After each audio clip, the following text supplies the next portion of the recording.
Yes, welcome to the Bladtcast. As always, I am Christian Blatt. Very excited for this conversation that I'm about to have today. I'm joined by author Jeff Gomez, who has written a number of books, but the one that we're going to speak about now was called "There Was No Alternative: Generation X, AIDS, and the Making of a Classic '90s Record."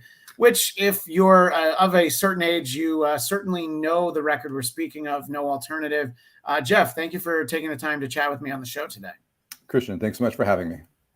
And it's one of those things that I don't even know if I mentioned this when I first wrote to you. I received it as a targeted like Facebook ad, which I assume your publisher did, and I was like, oh, this. A lot of times I get targeted for stuff, and I'm like, man, they don't even know me. And I'm like, oh yeah, this is definitely something that I'm very interested in. I was talking to Jeff before we started. I still have my CD from 1993. Now, I grew up on the East Coast. We had a chain called The Wall. And because I've got a green screen, I can't show off the sticker the way I want to. But they have a lifetime music guarantee. So there was a sticker you would put on there. The chain has long since gone out of business. But fortunately, my CD, I was just listening to it this past week. I don't need it to be replaced. So it's a good thing that, it doesn't matter that they're not around anymore. But it's very interesting because a lot of times, and you talk about this in the book, a lot of times compilations are, a lot of bands on the same label, and they have, hey, do you have a B-side for us? There's some great movie soundtracks that come out, Nirvana, who we'll talk about, they put a song on the Beavis and Butthead soundtrack. You get a lot of that sort of stuff where it doesn't always make sense. But what was great about No Alternative, even realizing it in the lead up to it being released, was that it was obviously about something. It wasn't just let's put out a bunch of our favorite bands, although there was an element of that too, I suppose. Yeah, and I think one of the things that's really made it last, and you do get a little bit of that compilation-itis, if you will, with the tracks from like the Breeders and Soundgarden and Beastie Boys, where they are sort of live tracks or B-sides. But for the most part, what the producers really asked the bands to do was to think about the subject of AIDS, to think about the climate in the air, and to write specific songs for the compilation. And so you get bands like Urge Overkill, Smashing Pumpkins, Bob Mould, American Music Club, really writing things that were specific to the cause and the subject of the compilation. I think that really lends it more of an air that's really made it last over the years. Yeah, and I think that rightly so, the book kind of starts before No Alternative. It talks about the Red Hot organization, who had previously done compilations, Red Hot and Blue. That was the Cole Porter one. Sure. And the interesting thing reading about that was that Cole Porter's estate, and this being the late 80s, was like, you can't talk about how he was gay. I mean, he was long passed on, or not about how long, but he had passed on. And so he had passed on a long time ago. And I think that there were probably not a lot of things to know about Cole Porter's life, but that would probably have been one of them. And yet they were like, we can't wrap that into it.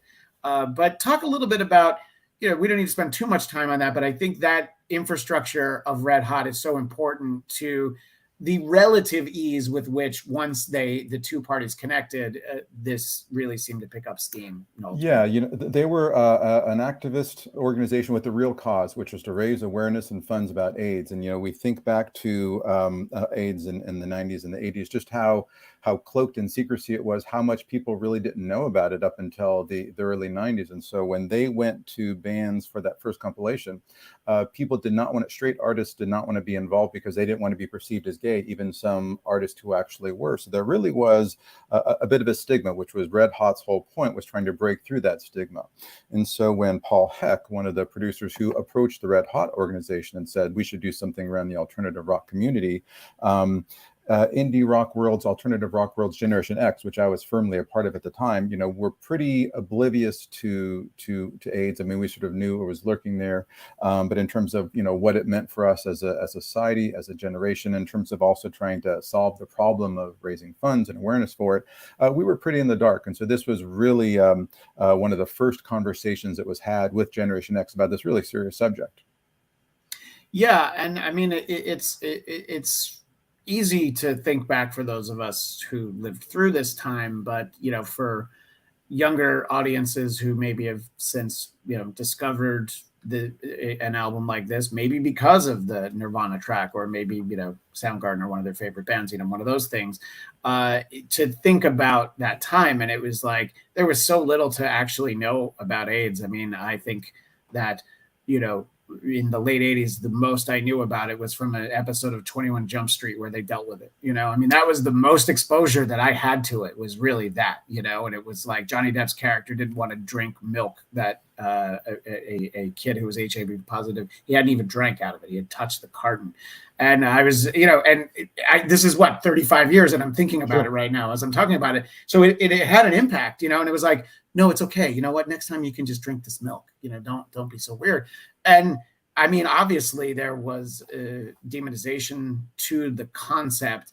And I'll be honest, look, I grew up, I was in middle school, in the late 80s, and I was in 11th grade when this album came out. And so, I grew up in the fairly rural suburbs outside of New York City, and it wasn't something that I saw, anything that I had experience with. But I thought it was interesting as you go through and you talk about the artists. It wasn't just those who grew up in the artistic community in Greenwich Village in New York. It was people from all over the country. I think you said it was Kurt Cobain's uncle had passed away from AIDS. Yeah, and even then, it was not something that was really publicly announced. And you would see sort of the code in some of these obituaries that were appearing, where his partner could not be listed as such. And I think it was the Aberdeen News or something like that. It was listed as his, longtime friend or something like that. And so there were some bands on the front lines. And I think one of the most arresting stories in the book is Tim Rutilli from the band Red Red Meat, who was involved with Glynis Johnson, who was the subject of the Smashing Pumpkins song, a person in the Chicago rock scene who died of AIDS, and was close to Billy Corgan, and wrote this really touching song about her and her life, saying that, this needs to be remembered. And he had not ever listened to the track. It was so close to him, and he was so, bewildered and hurt by the experience. And it wasn't until I reached out to him for the book that he then, had the strength of the remove to steel himself or brave himself to listen to the song. And so it really was there in a lot of people's lives. It really was there in the scene, but was something that was not talked about. And when it was in culture, you mentioned 21 Jump Street. Another real touchstone for our generation was the movie Reality Bites, where Janine Garofalo in the film goes to get an AIDS test and is really worried about that as a thing in her life. And yet it's really, kind of played for laughs. And so the sense in the air was that Generation X, and one of the things that Red Hot really wanted to get across was, Generation X, you really need to wise up and listen to this, because the downtown art scene of the 80s had been decimated by AIDS. Figures like Robert Mapplethorpe and Keith Haring, and they wanted to make sure that did not happen in another generation. Yeah, and I think that it, we had, and obviously it's somewhat political to touch on, but the fact of the matter was that you had, two presidential administrations, the George H.W. Bush being Reagan's vice president. They kind of continued this policy. It just didn't get talked about. Yeah. And early in the book, you talk about sort of this moment where then just, fledgling candidate Bill Clinton is approached by someone, I believe it was from ACT UP, and instead of handling it the way that maybe, his handlers want him to handle it, he stops and he talks to him. And I didn't even remember that that's the moment where I feel your pain. That's where I feel your pain came from, which, that's sort of like the early cartoony, I eat McDonald's a lot, Bill Clinton. It's like there's a few Bill Clintons that we can think back on. There's the one that Phil Hartman played on Saturday Night Live, and then there's the one that Daryl Hammond played on Saturday Night Live. They're very different, but this is the I feel your pain with, like, the, before he even does the thumb up. And I was like, I never even knew that was that moment. And that's so important to even talk about it, and to think about how other Democratic candidates weren't talking about it. I guess it's such a reminder, even kind of remembering a lot of this stuff heading into it, just how much stigma there was. There's stigma, but it's like, people won't even talk about it. you know? Yeah, and I hadn't realized that about the "I feel your pain" moment either until I started doing research on the book, and I was really impressed with ACT UP's work in the late '80s and early '90s. The gay community, mainly in New York and San Francisco, were the ones mainly being afflicted by this condition of AIDS and HIV, and they knew that no one was coming to save them, and so they took it upon themselves to not find a cure, but to push the drug companies to reduce their research times and reduce the price of these drugs, and to push politicians really hold their feet to the fire. And again, really ambushing Bill Clinton in a New York event, and heckling him, and so he came up with this "I feel your pain," which again, is, as the New York Times said, I think really changed the whole tenor of that campaign, and maybe is the thing that helped get him elected in that first election of his. He ended up being a little bit of a double-edged sword for the gay community. He didn't quite pledge some of the funds or the awareness or the attention to AIDS that maybe he did in the outset. But again, ACT UP got Clinton to listen, and he certainly was friendlier to them and did more than the Republican candidates had been and presidents. Yeah, and I think that that's such an important part of it. And as you just said, and then I believe multiple people say this that are quoted in the book, that they rightly knew that like no one's going to help us if we don't help ourselves, because they're, I mean, it was in the sort of the earliest thoughts of it was basically that it was like referred to as like there's this gay cancer that's going around, and it was originally called GRID, and I think the G stood for gay, didn't it? Yep, exactly. Yeah. And it's so, and then it was like, oh, and it's also unfortunately affecting intravenous drug users, also a community that maybe people aren't looking to reach out to. So I think that they needed to make that kind of noise. And so the fact that the first Red Hot and Blue, that was like 88, 89? 89. So even being able to get that out at that time, that's still fairly impressive, that at any point in the 80s, you're able to get some of the artists involved. Like you said, some of them were gay, but they don't want to be necessarily associated with that. I mean, to think about there being a time that, guys like George Michael and Freddie Mercury were not out, but yet you see pictures of them from those times, and people, the modern audience is like, how did you not know? I'm like, I don't know. We just didn't, you just didn't think about it, I guess. Well, I think, and things you take for granted too. And there was an ABC primetime special about Red Hot and Blue with Richard Gere doing an introduction. And the network really wanted to be more about the Cole Porter angle and the show tunes. And John Carlin, one of the founders of Red Hot, said this is ridiculous. And he had written an intro for Richard Gere where he used the word condom. Condoms save lives. People, you need to use these. And ABC really pushed back. And it was the first time that the word had been used on prime time on a major American network. And yet that seems so, benign. This was something that was really going to save people's lives. And one of the things that I found really fascinating was sort of contrasting the late 90s and the AIDS pandemic to COVID. During the AIDS era, condoms became politicized in the same way that 30 years later, masks became politicized. It was seen as almost a left-wing liberal thing if you went around in a mask, where some people said, you don't need that mask, take that off. And so it was really interesting to see the lessons that we didn't learn going from one global pandemic to another. Yeah, no, I think that, and you make the comparison that, COVID was completely, especially in the early days, just indiscriminate. With AIDS, if you weren't actively having sex or sharing needles, you were much less likely to, contract HIV positivity, to have AIDS. But COVID, you could have, been in like a subway car with someone for, a few minutes, and, you could have been at a party, in early March of 2020. Anybody. And and I think that, and I certainly know a lot of people that their views on masks have changed as they go along. But I had a very conservative friend of mine who is he's in talk radio in Washington, D.C.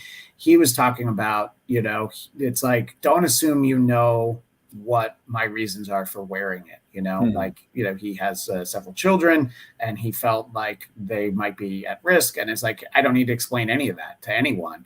And it's also like, what does it hurt you if I'm here at Costco and I'm wearing a mask? You can feel how you want about it. That's fine, but you don't need to say anything. You don't need to be Ricky Schroeder trying to go into the Costco in Burbank and saying, "Why won't you let me in?" It's like, because I work here and it's a rule, man. Just come on. Yeah. Silver spoons, leave me alone. And I think that it's also the sort of the same thing with condoms. It's like, hey, you should understand that they're very helpful at preventing the spread of disease, this one that we're talking about, but also, all the other ones, and also pregnancy, and it's also like, we're not going to, come into the bedroom and place it on you. We're just letting you know about them. And then you decide what to do in that moment. Well, I just bring in this comment from the chat very quickly. Our friend Dominica Saxon, I was in high school when the AIDS scare really hit around Idaho. It's surreal to how similar the societal fear was to COVID. And look, it's the same thing. You didn't know anything. I'm getting information about an infectious disease from 21 Jump Street. Dom DeLuise's kids were on that show. So really, were those really the best sources of information? And I think that that's probably, at least my perception now as an adult, having a project like Red Hot that helped, one, raise awareness, but also raise money. I mean, as far as I know, yes, there had been concerts, and I think you mentioned the single, That's What Friends Are For. There hadn't been a lot, I think, of fundraising specifically for AIDS, unless I'm mistaken. No, and also too, and there was AMFAR and things like that. But again, the fact that it was going after, Generation X and really talking about it, and the liner notes to No Alternative, there were two sets, one written by John Carlin from Red Hot, and then another one by Chris Mundy, who was a Rolling Stone author, a contributor at the time, of just really, and that was the whole, one of the meanings of the title was, there is no alternative to safe sex. There is no alternative to this thing which is in our face and in our lives and really is going to affect everybody. So it was really a wake-up call. And the Red Hot organization's idea to their projects was sort of like a Trojan horse mentality, where the music and the package and the visuals was really just a Trojan horse to get it into the homes of suburban kids everywhere. And so, you would sort of be lured in by the Nirvana or the Beastie Boys track, and then you'd read those liner notes, and you would, even if it was just by osmosis somehow, just sort of, learn about AIDS and know that it's out there. And through some of the visuals too that accompanied the record that were really striking, the Urge Overkill video for their song that showed people living with AIDS was just a way to show people, again, middle America everywhere, that this was happening to real people and that it could happen to anyone. Yeah, I mean, it's you don't want to marginalize other causes that people took up, but it's a lot easier for Sting to go out and say, hey, we should save the rainforest. It's easier for, Comic Relief to be like, we should raise money for the homeless. And you're like, yeah, these are all things that I can grasp. And then to say like, well, there's this terrible disease that is running rampant, that we should really try to find out more and how to stop it. And there's a way to prevent yourself from getting it. In the early part of the book, I jotted this down in my notes. I thought it really encapsulates what you set out to do with the book. And again, the book is called There Was No Alternative, about the compilation No Alternative. And what you wrote was what happened to the people who made the music and what happened to those lives. You also asked the question, did Generation X sell out its values as it matured, or is that just what happens when you grow up? And more importantly, how can how do we recognize and pay tribute to the people who disappeared along the way? And I think that the album definitely did that in 1993, because a lot of people were bringing their experiences. I think that there are some very personal contributions to it. The one that might be the most, in one of the more beautiful compositions on there, is Glynis, the Smashing Pumpkins song that you mentioned, was written about this musician that Billy Corgan knew. And that's not a Smashing Pumpkins song that I've heard a lot recently. And I hadn't listened to it, and I couldn't even tell you how long. And it started, I'm like, oh yeah, this is like amazing. It's so well done. And look, it's easy to kind of forget sometimes. Billy Corgan sort of has gone off musically and done some other things. I think he's incredibly talented, very interesting person, very thoughtful person. But this is really from that peak era. This is probably from right after Siamese Dream, before they Exactly. even did Melancholy and the Infinite Sadness.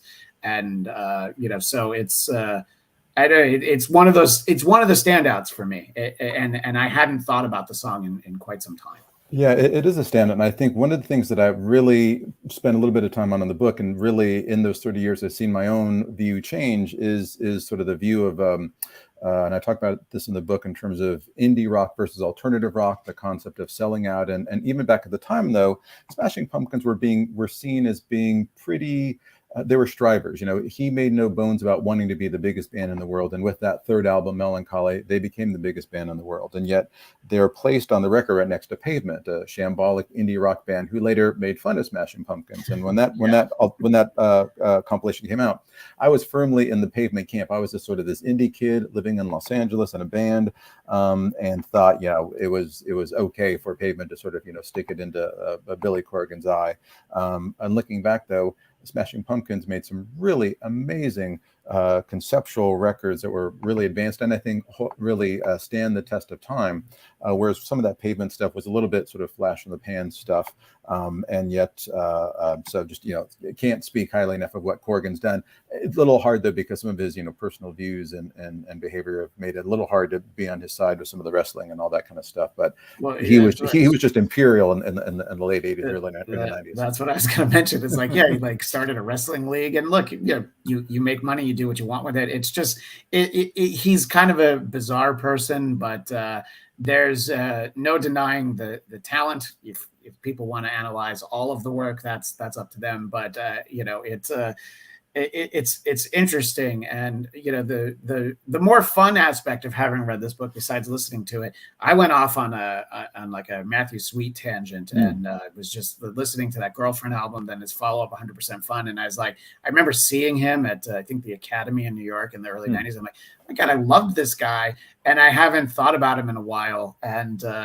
he hasn't toured in a few years. I don't think he's put out anything new, but it's fun to kind of go through, some of the stories are less fun. And I think that the thing that I didn't remember about the track from the Goo Goo Dolls, which is a cover of the Stones' Bitch, Johnny Rosie doesn't even sing on it. Yeah.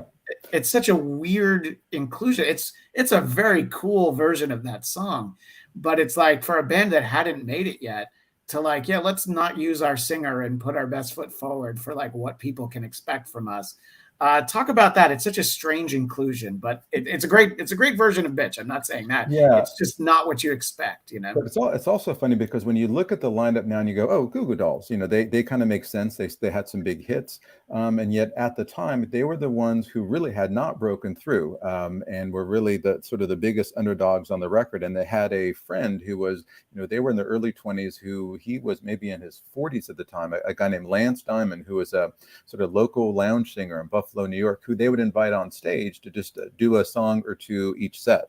And so when they got the call to do this compilation, much to their label's chagrin, I think they were in Warner Brothers at the time, they called in Lance Diamond to do this raucous cover of this Rolling Stones song.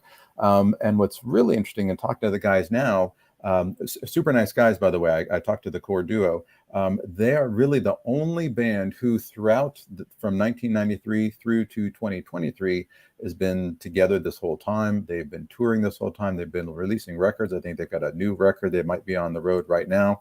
Never broke up, never really went away and had to have that comeback the way that Urge Overkill has a new record. Smashing Pumpkins was disbanded for a long time. And so they really were sort of the little engine that could throughout this entire time.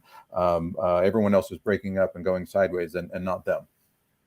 Yeah, no, they did a show after I went to an LA Angels baseball game with my family, and they played afterwards. And I'm like, I'm going to stick around and see the Goo Goo Dolls. You know what I mean? I was just like, I would love to see the Goo Goo Dolls for free after a baseball game, and obviously they get paid for that. So, it's, and yeah, it was only within the last, like maybe 4 years. And and interestingly, I think that guy, Robbie, who is the other sort of the mainstay. I don't know that he's ever worn shoes for an event that I've seen him at, but it's interesting. And before we talk about putting the actual album together and more of the songs on it, you have a passing comment on how Pearl Jam was someone that they wanted for this. And they do stand out as sort of like oh, if you had Nirvana and Pearl Jam, Soundgarden, Beastie Boys, those are some of the big marquees from the year of 1993.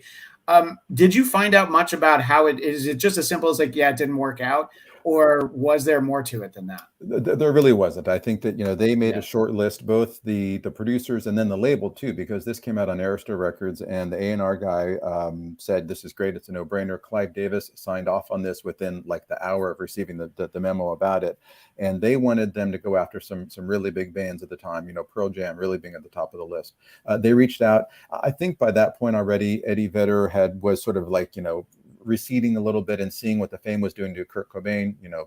Cobain would not really, die until the following year, but he had already seen what that fame had done to him. And Eddie Vedder was someone who really was trying to figure out how to live in that world where people wanted something from him every second of the day. And I think they just wanted to pull back from all those kinds of things. And so I don't think there was anything more than they just really didn't do that kind of thing. Versus one of the things that I really discovered in doing the research was that Red Hot Chili Peppers, up until really the last second, were supposed to be on the compilation. In fact, there's even in the book some stickers that they'd had made that listed them alongside the other bands. At the last minute, it was going to be a live take from a Grammy Awards, and the Grammys Association of Recording Association denied them the use of it, so they were going to be included up to the last second. Wow, how strange to think of the Academy that is responsible for the Grammy Awards making a bad decision. There you go.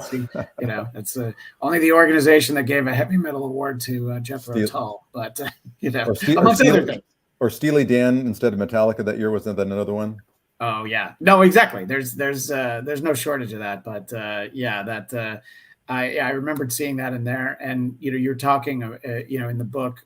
It seems like Paul Heck is his name, the guy who sort of birthed the idea. He had this notebook of all this contact information. One of my favorite bands from the era, a version of Still Around, is the Afghan Wigs, and you kind of mentioned them in passing, and then unfortunately they never actually shot. And it's like, oh man, this would have been the same year or right before their album Gentlemen, and then like, oh, they would have been perfect to be included on here. And just seems like another one where it just didn't work out.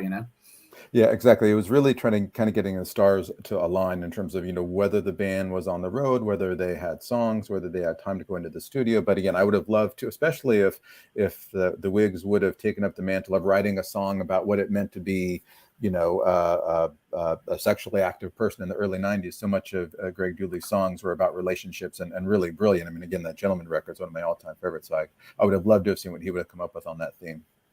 Yeah, no, exactly. I think that tasked with that, and they've been involved in various other charitable organizations. It could be as simple as like, we're in Europe for like 9 months. It might have just been that simple, Sure. And I'm sure that there's more stories like that, but I think that there's sort of there's something that you reference in here, and I didn't remember it until I looked it up. But in the book, just to kind of give people the idea of Generation X, which I believe you said in the book that you're born in 1970. My brother was born in 1970. I'm born in 1976, so I'm still sort of part of it. But I always felt like the sort of the little brother to Generation X. It definitely wasn't the part of what came next, and I always sort of felt part of it because everything was hand-me-downs from my brother, like, a lot of his music, his clothes, everything, really. We had a lot of the same interests. And it sort of reminded me that what I was thinking when, it still happens to some extent, but when people were so down, like, oh my God, millennials are the worst. Generation Z is the worst. They don't want to do anything. I'm like, you remember that they said all this about us. These are the same words you're using right now. It's like, well, they don't even have a home with a mortgage. I'm like, yeah, because there's no jobs. They spend their money on avocado toast. I'm like, all right, well, how much money did you spend on 30 packs of Coors Light that we drank out on the soccer field? It's like, just leave them alone. They'll figure it out.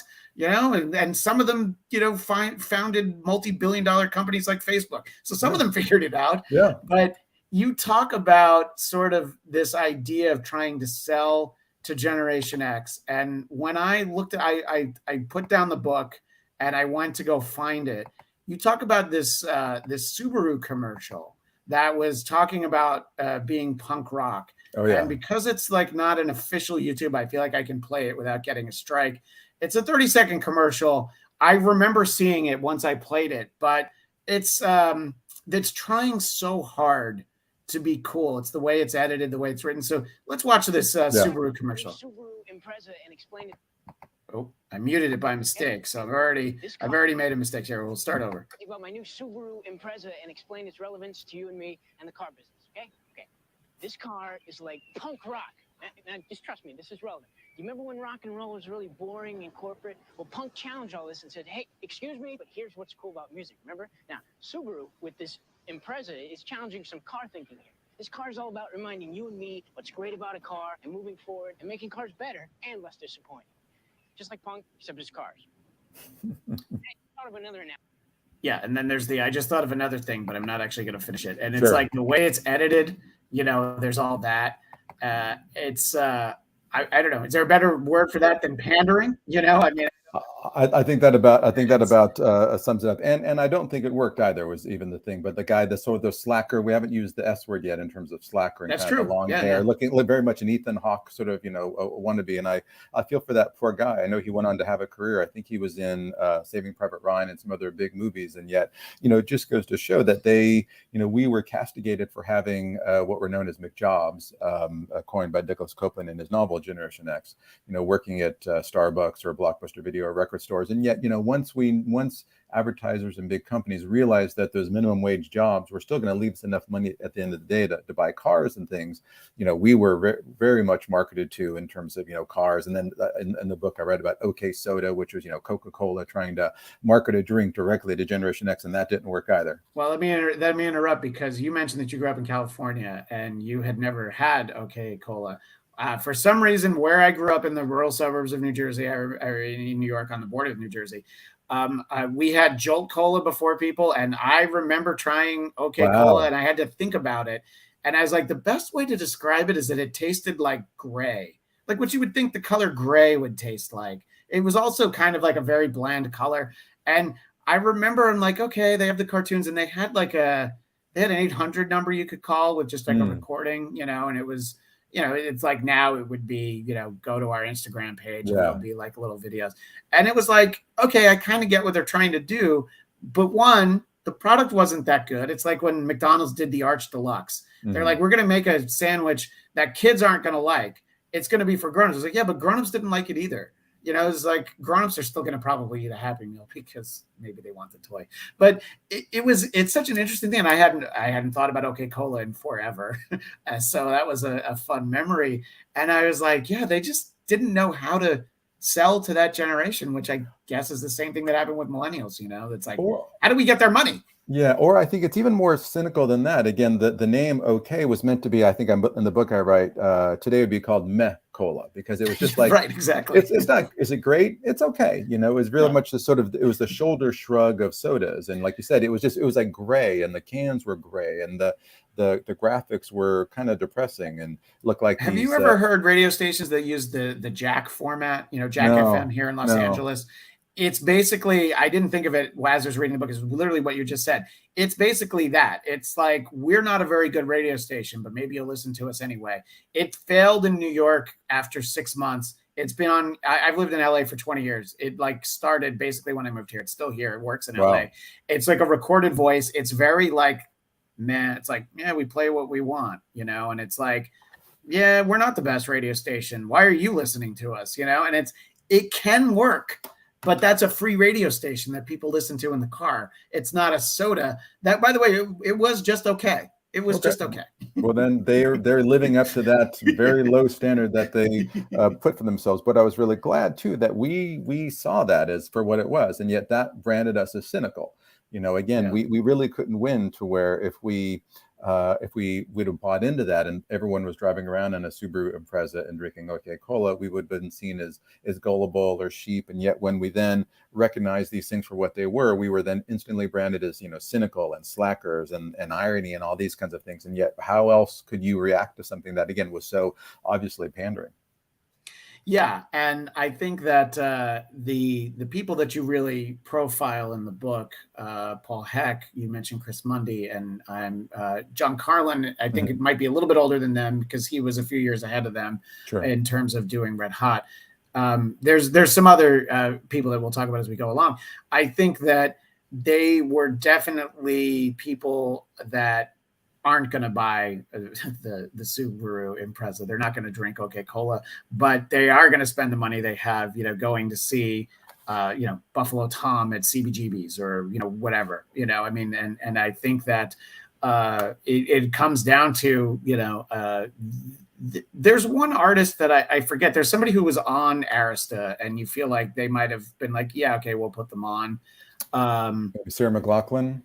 Oh yeah, which that song then later goes on to be a pretty big, like at this point that song Hold On, like that is a big song for her, but it's Mhm. not this version of it, right? She Yeah. like re-records it later because that's what I kind of forgot. And so I think in the moment it might have been like, why is she on here? But then you look back even at the end of the 90s, you're like, oh yeah, she fits in here. These are all bands you could have programmed. What is this? 75 minutes, I think, the CD. Yeah. You programmed a couple of hours of your local alternative rock station. Basically, maybe not the Patti Smith tribute, but pretty much everything else you could have probably put in there, and it would have seemed like, wow, they had such a great mix, Well, of different artists.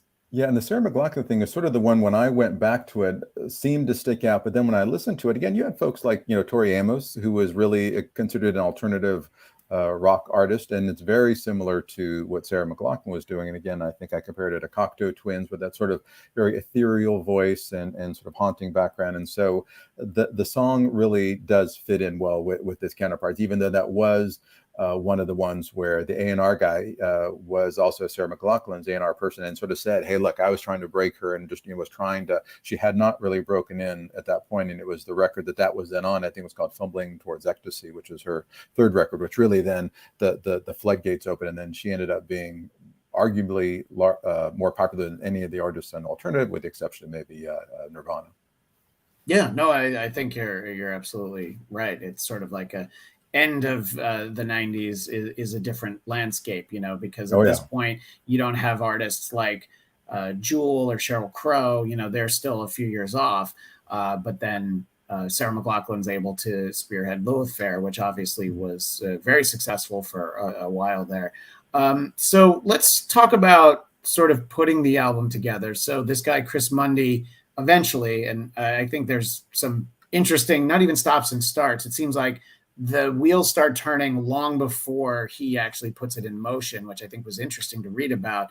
But at some point, I think that the key moment is when he gets paired up with John Carlin and who had done Red Hot.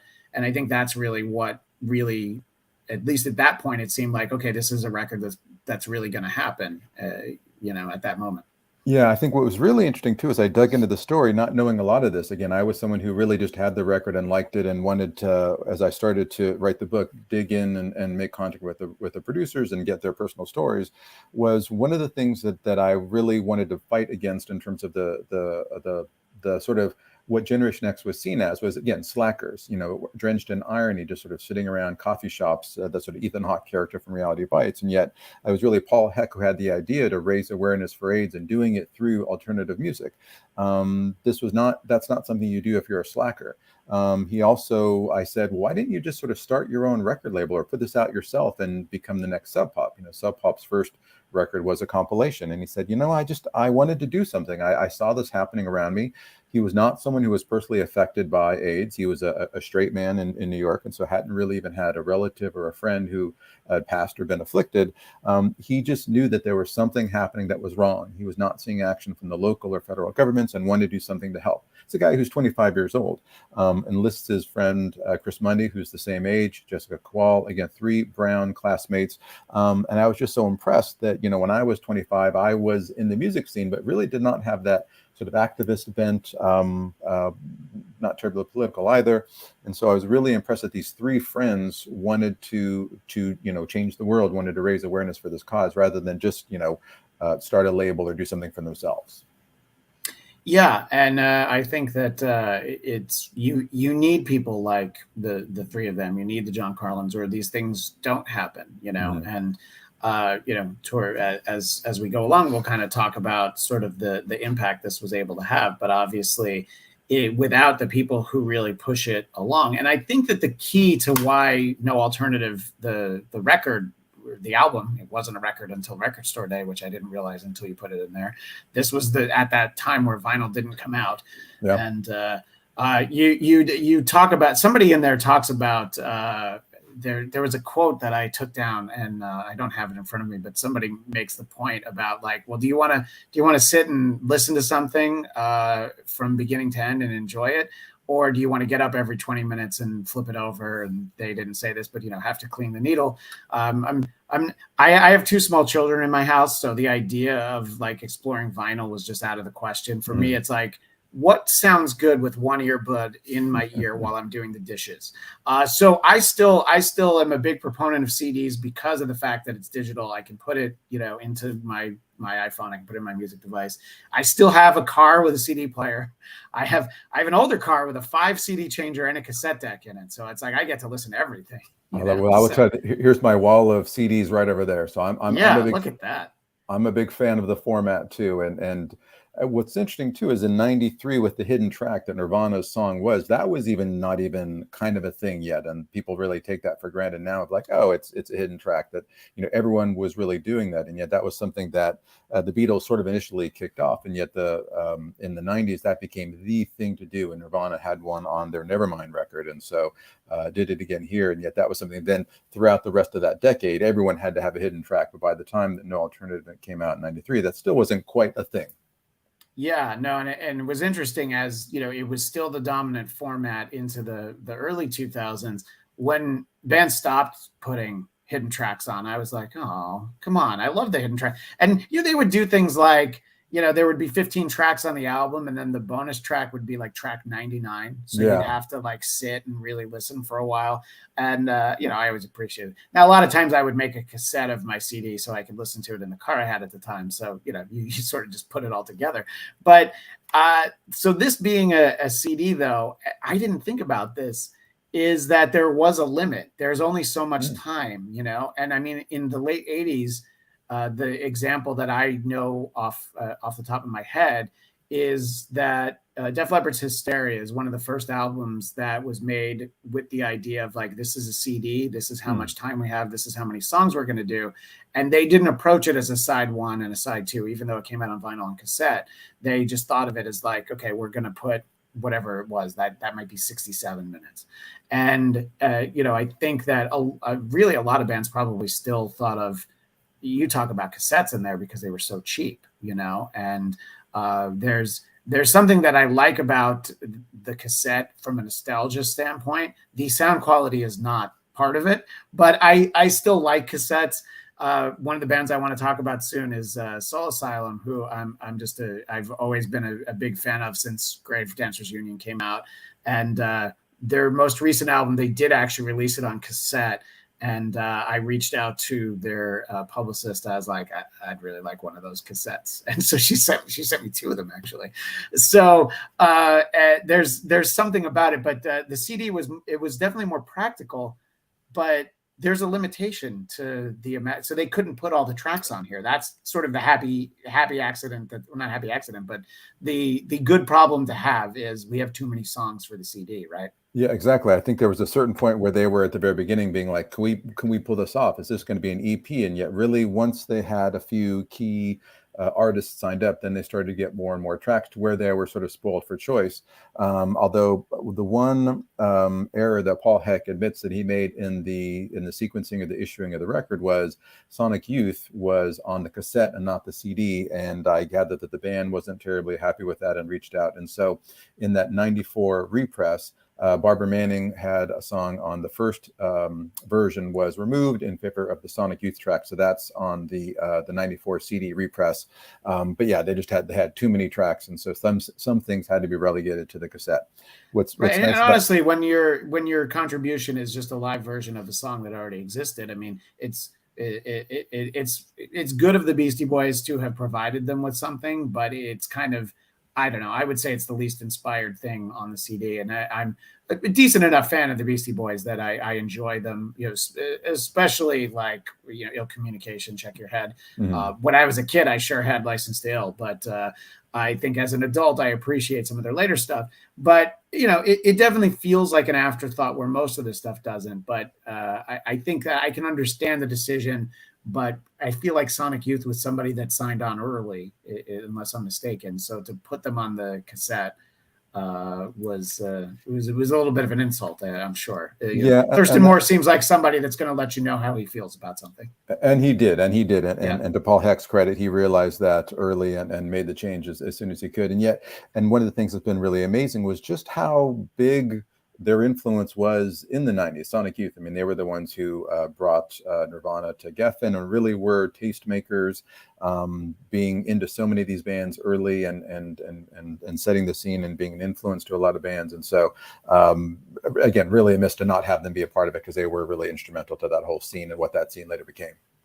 Yeah, they're one of those bands too that I think it's the influence is so huge, but they may never in their lifetimes, get the acknowledgement. I mean, I think a band like that isn't going to be like, oh, I can't believe we're not in the Rock and Roll Hall of Fame, which is probably good, because when you look Yeah. at what they put into that, I mean, I'm not disparaging Missy Elliott's contributions for the genre that she's in, but certainly not somebody that you think like, well, she has to get in the Rock and Roll Hall of Fame right away, and not a band like Foreigner or Boston or Styx. I mean, they don't have to be anybody's favorite band, but they are rock and roll, and Sonic Youth would be another one. It's not people's favorite band. I mean, some people, but it might not be everybody's favorite band. But you're like, oh yeah, but look at the impact. I mean, they put Judas Priest in because of the impact that they had, and probably because Tom Morello and Dave Grohl are like, you have to put them in. Yeah, I would think I guess Sonic Youth is really sort of our generation's Velvet Underground, if you will. I mean, the rap on the Velvet Underground was they sold 10,000 records, but each of those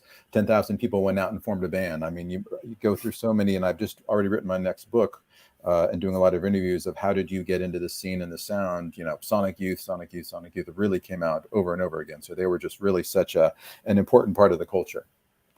Yeah, and I think that there's a lot of these bands, and the one band that I forgot about is in sort of the backstory. I remember Buffalo Tom is the one, which is the one that splits off and one half becomes Wilco. Is it Buffalo Tom? Or Uncle Tupelo? Uncle Tupelo. See, I was like, as soon as I said it, I'm like, I think I have the wrong one.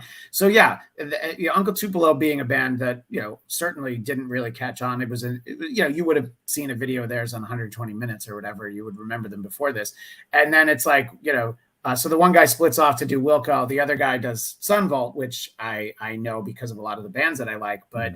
Whereas I feel like Wilco does multiple nights at like Madison Square Garden or Forum or something. So it's interesting when you can trace it back, because it was the Uncle Tupelo song, which is I guess a cover of a CCR song. You're like, oh, you kind of hear it, you definitely hear that sound of like, yeah, this is what Wilco sounds like. But not one of my top 10 bands. I have no dislike for them, but I didn't think about them in that context. And so reading your book and listening to it, the album again, I'm like, oh yeah, there's so much history here. There's inspiration, influence from these artists, but then also they have gone off. I forgot until reading your book that the woman who started Luscious Jackson had been the drummer in the Beastie Boys. So it's so there's a lot of like oh yeah, there's so much to so many of these stories. And you rightly talk about Bob Mould in here, and how he's looked at as the influence for Husker Du, which I never said that band's name correctly, even though the umlauts were there. And then it was actually an interview with the guys from Soul Asylum, also from Minneapolis, talking about it. I'm like, oh, is that how you say it? And it's like, yeah, what do you think those dots mean? Yeah. It's Husker Du. I thought it was Husker Du, and that doesn't even make sense. If I thought it was Husker Duh, it would have made sense. But anyway, that first Sugar record that he did, Copper Blue, is one of the best albums of I think it actually technically came out in 1989. But it's one of the best albums that most people don't know. But anybody I know who has it is like, oh yeah, I love that album. Oh yeah. And he somehow like musically was better his second band. It was a thought you made. And I've seen him solo over the years, and I've never seen an artist who plays an acoustic guitar who has to retune and also sometimes restring his acoustic guitar so often. I've seen him break strings on songs that aren't even his like fastest songs. And I think that he's someone who I think you reference at this point. He wasn't out yet as being gay. Is that correct? He was not. Yeah. So that was, I think that that was obviously, this is like, it's shortly after this, but obviously he seems like someone that is a good fit for in here. But just to think about his body of work, really going back to what the late 70s, and, because we got to that corner talking about the influence and just some of the true talents that went into this. What, as you sort of were revisiting this, was there anything that maybe when you were a kid, maybe you hit the skip button on the CD and now you listen to it and you go like, oh my God. Because I honestly didn't remember the Barbara Manning song and the Verlaines. That wasn't my favorite part of the album, but I would leave it on and play it, but I don't think I was as focused on it until I was listening to it this time. Was there something in here that you were like, this is kind of a real hidden gem that they're so lucky to have this included in this collection? Yeah, I think so. And even a bigger revelation for me was Straight Jacket Fitz, which is another New Zealand band who was on Arista at the time. And I really didn't mind that whole New Zealand flying nun scene. And there's just so much great music that came out of New Zealand in the late 80s, early 90s, the Bats and the Clean and Verlaines and all these sort of bands. And so, and that's sort of where we live in a YouTube era or an internet era where you really can sort of just take the back of the CD now and go down these rabbit holes and listen to all of this stuff. Whereas a lot of that music never made it to the States, or if so, it was on very pricey imports. So that was sort of a world I hadn't gotten into in the 90s. And so it's been really fun to go back and dig into that again. Yeah. So I mentioned a few times, Soul Asylum have a cover of Marvin Gaye's Sexual Healing in here. Was it recorded for this? It seems like from what you wrote, it was. Yeah. To me, it just seemed like, oh, they must have, because they do a lot of interesting covers, usually in concert. But then also, they'll have a lot of, like, if you go further back in their catalog, there's a lot of B-sides or just live tracks and stuff, stuff that sometimes you wouldn't expect. But they recorded that for this, if that's correct. Yeah, they did, and they were doing, as you say, they were doing a number of sort of live cover versions in their sets around the time, and they had like a week off before they were going to Europe, I think, to open up for Guns N' Roses or something. And this was during that period when that Grave Dancers Union record really blew up, and they could just do no wrong for about 6 months. I think they were. Runaway Train wasn't even the first single off of that record. That record was already sort of taking off, and then that video. And that I think it was Somebody to Shove, Black Gold, and then Runaway Train. I believe that was the order they released it. Exactly. And again, those first two songs were good enough, and then that one just sent it into the stratosphere. And that really great video with the phone numbers and the runaways and things. And so, one of the things I really liked about doing the research into the songs in the book was, again, the rap on Generation X was, slackers, irony, and yet some of these bands were just working their asses off, and Soul Asylum was one of them. I mean, even before they started to break through, they had crisscrossed the country numerous times. They were already ascending very quickly, and yet, wanted to take some time out to record their stuff because they loved playing. They loved being on the road. They loved putting this stuff out. And so was just, couldn't believe the work ethic that some of these bands had to go in and do this stuff on short notice and to just really just play. Yeah, and in terms of their covers, I mean, I've seen them play Rhinestone Cowboy as part of an encore, and Tracks of My Tears. Just some very interesting things, and they make it sound pretty cool, and obviously Sexual Healing is it's a great song, and I had remembered a lot of the Marvin Gaye story, but you do explore that a little bit, and just what a truly tragic ending it is. But also, you make the point that record company people can be so tone deaf, even the ones who work in music, because they were like, "No, I don't think you should do that What's Going On song," right? That's crazy. That was Berry Gordy for the head of Motown. Yeah, right. That song is garbage. That is now one of the apocryphal songs that really almost changed musical history. That would the Soul Asylum song. I would say though, when I first listened to the compilation, I actually thought that was a bit flippant. It was about AIDS, and they're talking about, sexual healing. And I thought it was a little bit more tongue in cheek. And yet, as I look back, I see what I think the band was trying to convey, which was that, the generation are going to be sexual beings and sexually active, but you need to do so in a way that's responsible. And so that's sort of one of the things that in the last 30 years, I've sort of come around to. Yeah, no, absolutely. And I think that I think you even mentioned in the beginning that a lot of people did buy this collection because they knew that the Nirvana song was on it, and it's a great Nirvana song. And I guess there's the confusion that it's listed as verse, chorus, verse in the version that has them on it, but it's sappy because they have a different song called verse, chorus, verse. Whatever it's called, it's a great song. But what I didn't know was that they had tried to record it so many times. Knowing Nirvana music fairly well, the fact that they couldn't quite get the sound they wanted with Chad Channing doesn't surprise me. Really bringing Dave Grohl in, I think really, it helped their sound in such an incredible way.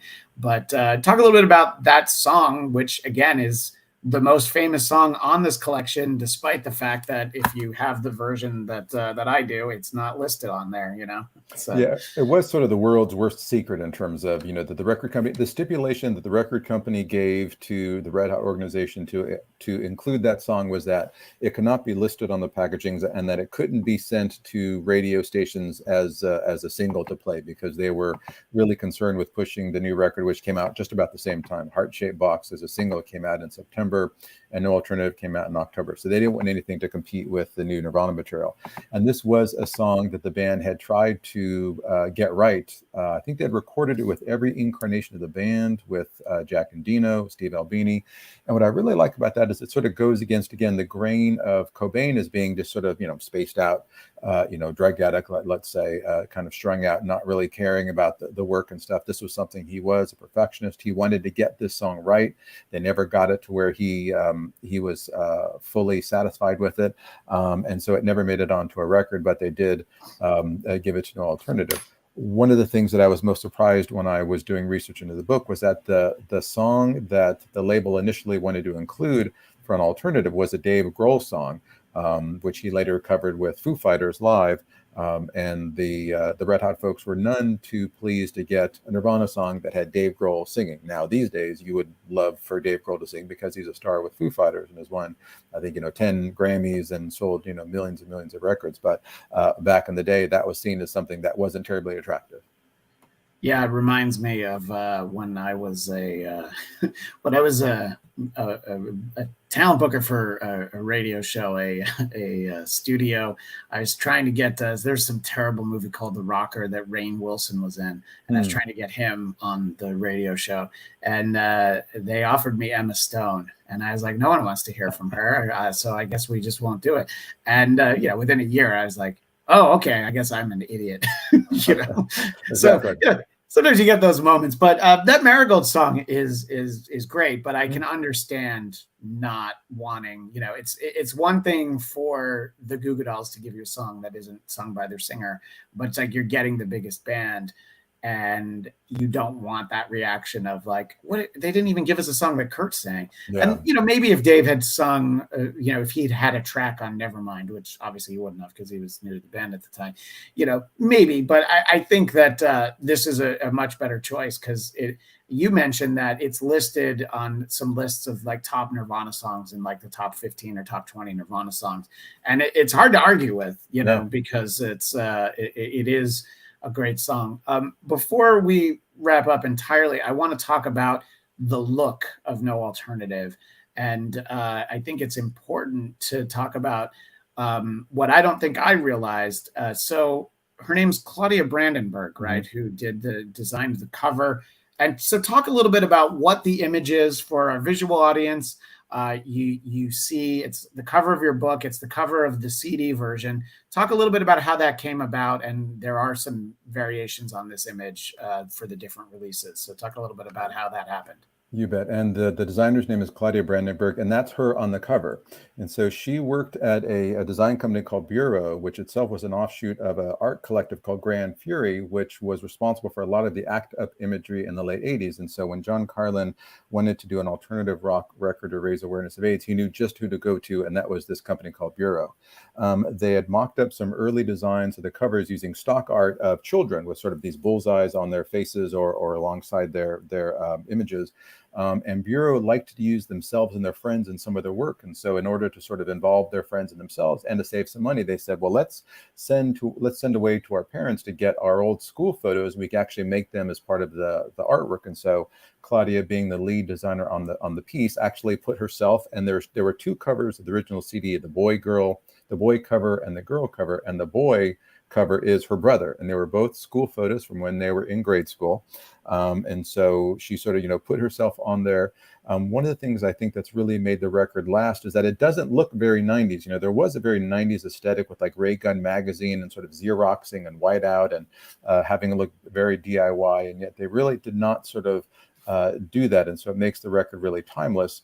And what they wanted to do by using these photos of school kids on the cover was to really say that anybody could get AIDS. This could be it's not just for gay men, it's for straight men, it's for women, and it can really affect anyone. And it was this thing to where so many people were dying, whole generations were disappearing, that to use the kids, the sort of the metaphor was, this was a kid who will not be able to grow up. This is a child who will not become an adult and be able to lead their life because they're going to be struck down by this, really terrible condition. And so they wanted to raise awareness and thought that was a good way of doing so. Yeah, and I think that you're right. And as you were talking, and you mentioned the '90s aesthetic with sort of the whiteout, the Xerox, I was thinking I could visualize the Rancid "Out Come the Wolves" album, and how that's exactly what that looks like, and how it would have been a choice to make this look like that. But it's like it has a timeless feel because it's a picture from the '70s, Yeah, exactly. of her as a little girl. And I thought it was interesting that there were some very brief plans to have done a sequel, and she was going to use a picture of her from high school for the cover, which it seemed so interesting. Yeah, kind of the 10 years on version. Yeah, but there was an MTV special, and you talk about how it was released on home video, and I started to think of like, oh yeah, I never saw that. Well, there's a reason why I never saw that, because the home video didn't last very long. And boy, it always comes back to Led Zeppelin, doesn't it? It does, and high-powered lawyers as well. And so there was a snippet in the background of a song that used a little bit of a Led Zeppelin sample in there, and they got the sample cleared for the record, but apparently they didn't do the paperwork for the inclusion of the short video, which was co-directed, by the way, by REM's Michael Stipe, and the legendary ex-wrestler, 300-pound, very litigious manager of Led Zeppelin, found out about this and actually requested that they pull the product from the shelves. Now, again, this was a charity project. This was, meant to raise money and awareness for this really devastating condition that people were living through. And yet he insisted that this would be something that had to be taken off the market. John Carlin from Red Hot wanted to go to the mattresses basically and fight this and said, kind of bring it on. And Polygram Home Video, who was putting out the video, just wanted to opt for the easiest thing. And so they pulled it from the shelves. And so sadly, it was not available for very long. But thanks to our internet age, you can find the special on MTV, and the whole thing is online. So you can find it to this day. Well, I must not have searched well enough, because I only found clips. I wanted to sit down after I read this. I'm like, I want to watch the whole thing, but I'll look harder. So it's just, as you point out, because this was for charity, yes, this album was successful and it made money. But if there was also this home video, they, maybe they wouldn't have made twice as much, but they would have generated a lot. And, I guess pulling everything off the shelves is expensive. So there's not the feeling of like, oh, let's just I think even in the age of DVDs, you could have been like, all right, well, we'll just put out a new version that doesn't have that in there. Especially now with streaming, you could have like put out something. But so that it was sad to read that. It's like, oh yeah, it was gone. But let's not end on that bummer. Let's talk about the success. And you talk about there's a presentation of like $1 million check at one point, and then well, let's start there about the success of the album. Sure. Well, again, the model of Red Hot that was really, I think, unique to them was that they let the artists choose where they wanted the money to go to. So in every case, Buffalo Tom put forth, they're from Boston, they're from Massachusetts. So they put forth a charity in their own community. Same with Urge Overkill and Smashing Pumpkins. Money was going to Chicago. The Beastie Boys, I think it was Mike D, when Red Hot approached them and said, where do you want the money from the proceeds to go to? And he said, you know what? We've been part of a number of these things and no one's ever asked us that. And so they had the money go to a needle exchange program in what was then their hometown of Los Angeles. Graham Downs from the Verlaines said that he put forth an AIDS exchange program in New Zealand that kept that organization afloat for 2 years based just on what the money coming in from his one song on this one compilation did. And so not only did this really help people with AIDS and raise awareness, but it helped these individual communities that these artists were from, which is something that, again, is very rare in the world of charity organizations and compilations and fundraising efforts. Yeah, and by Sarah McLachlan being involved, some of the money went up to Canada. Yep. And I thought I thought that I don't know. I don't read a lot of things about charities, but you usually feel like it's like for USA for Africa, or Sure. It's for the one organization, and the idea that it all went, and it wasn't like, oh yeah, this hospital in Minneapolis got $1,000. The fact that it was a substantial amount of money that went to all of these different places was great. And I think that, look, obviously this one project, all the Red Hot projects weren't, the direct result, but it was a big part of one, raising money, but also just raising awareness. Sure. And you sort of talk about how within a few years, there were, what are they called, the protease inhibitors, or do I? So there's basically an advent that it seems like it's exactly what ACT UP we're talking about in the early 80s was like, to try to get to the drug companies.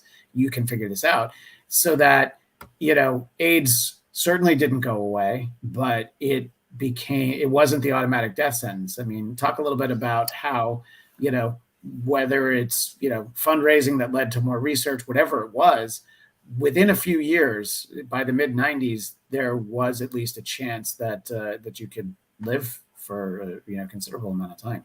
Very much so. And in fact, ACT UP sort of put itself out of business because they really did achieve their aims, to where people then were living, and doctors even called it the Lazarus effect. And so when going into 1994, if folks had managed to hang on until then, people with AIDS, when they got these new drugs, they really were recuperating. People were living with HIV for decades and are still around, even having been diagnosed back then.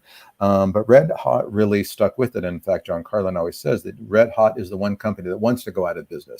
And yet, right, as we've seen, our AIDS still exists in marginalized communities and countries, sort of similar to how we're seeing COVID now. COVID in first world countries like America, we've had our 2 shots and our boosters, but in many parts of the globe, it is still very much something that is killing people and infecting lots of people. And so Red Hot continues to this day. They just put out a new record, which is a tribute to Sun Ra. They have a new single, which is a cover of Nuclear War, which is, just amazing. They're still doing great work because, unfortunately, these global pandemics are still out there. There's still a lot of politicization of the cures and the ways for people to protect themselves. And so, they continue to do great work 30 years on. Yeah, no, and I think that it's important, and yeah, I think that a cause like this, I remember reading that in the book, is you would love to go out of business, but it's great to still have them in business, and and I think that's why this album is probably more memorable to me as I thought back. As I saw that targeted Facebook advertising, I'm like, oh, I love that record. I think of it in a much different way than I do like Sub Pop 200, and not so much because there's some stuff on there that's, let's be honest, it's not great. Sure. But it's and that's true for a lot of collections. And listening to this in its entirety. It's funny, I had to play it on my Blu-ray player because I didn't have an indoor CD player. Oh, wow. At the moment. Yeah, I know. I do, but it's out in my garage office that I have, and I was just like, all right, I'll just put it in the Blu-ray, and it was like, oh, it kind of sounded great with the TV that loud, and it was great to sit down and listen to it. Jeff, I really appreciate you taking so much of your time to talk to me. You had mentioned you're working on your next book. Is it something you're able to talk about yet, or is that down the road you'll be able Sure. to? No, I think it'll be out in about a year. The 33 and a third series, they have a new series called Genre, where each book is a short look at a musical genre. And I've written an entry on math rock, which I think will be out next year for Bloomsbury.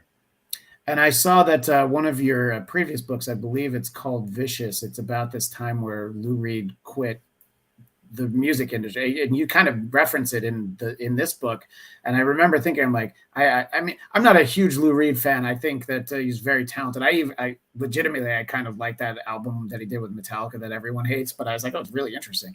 I know the hits basically, but I always found him to be a really interesting guy. He used to go on Howard Stern all the time, and it's just, but this idea that there's a point where he quit the music industry and goes and lives with his parents. And what does he do as a day job? That's he works for his dad, who's an accountant, and this was a guy who I think any sort of 24-year-old who moves back in with his parents is probably not seeing that as a power move. And yet he was someone who really hated his parents. His parents subjected him to shock treatment when he was a teenager and really did some lasting mental damage. And yet he moved back into his old childhood room in Sag Harbor, Long Island, and worked for his dad for $40 a week rather, as a typist. And so what I did was take this little known period in Reed's life and sort of spin it into a murder mystery, if you will, involving him and Andy Warhol and the factory in Max's Kansas City. Is just a little bit of a feat of imagination on my part. It's a novel called Vicious. Yeah, but just to explore that period of time, it's there you can always find those interesting things like that. Yeah. It's stuff behind the legend. Exactly. So very very interested in. I'm gonna definitely check that out. But the book we've been talking about for more than an hour. Our guest Jeff Gomez, so kind with his time. There Was No Alternative. Generation X, AIDS, and the making of a classic 90s record. I recommend people pick up the book and certainly read through it. But at the same time, while you're reading, you should listen to the album. It's available, although as you point out, don't look for the vinyl of it because it was a Record Store Day exclusive. Oh, yeah. And I did look; it's pretty expensive. So I was like, okay, I guess I don't need that. But the CDs are still out there, and it's available digitally. You sort of mentioned that they wanted to make sure that all of the Red Hot stuff didn't get lost, and it's all still out there. So thank you again so much for your time, and thanks to everyone, and we'll see you next time on the Bladtcast.